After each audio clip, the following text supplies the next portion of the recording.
রূপেতে ভোমনা ভগবানের গুণগুলো বলছে সঙ্গীরা একবার ভালো করে ওই মাঝখানে একটু গল্প হচ্ছে সংসারের কথা যত হরিবাসরে আসলে এখন হরিবাসরে এসে যদি ঘরের কথা বলা হয় বাবা ওই যে বললাম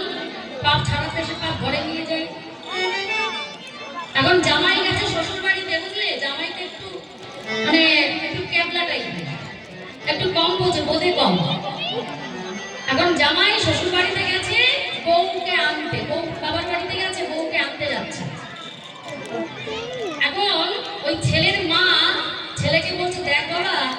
তুই যখন শ্বশুর বাড়িতে যাবি যাওয়ার সময় বড় এক হাঁড়ি মিষ্টি নিয়ে যাবি হ্যাঁ আর শ্বশুর বাড়িতে গিয়ে কোথায় কথা দাঁত বের করে হাসবি যাবি ঠিকই কিন্তু দাঁত বের করে বারে বারে হাসবি না আর একটু ওয়েট রেখে একটু কথা বলবি কথা বলবি না বেশি হাসবি না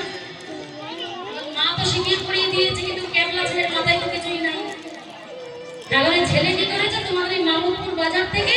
এক হাঁড়ি মিষ্টি নিয়ে শ্বশুর বাড়িতে এসেছে এবার শ্বশুর বাড়িতে এসে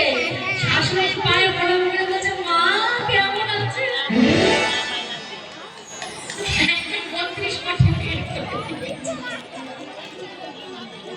দাঁত কাটা সব কটা বের করে দিয়ে বলছে মা কেমন আছে না ওই সামনে চলুন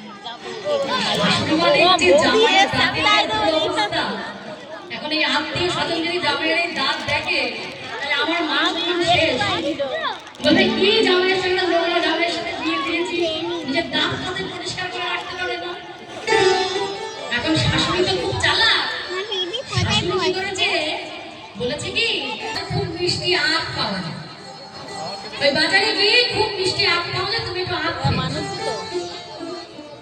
শাশুড়ি ভাবছে দাঁত দিয়ে ছাড়িয়ে ছাড়িয়ে আখটা খাবে চিবাবে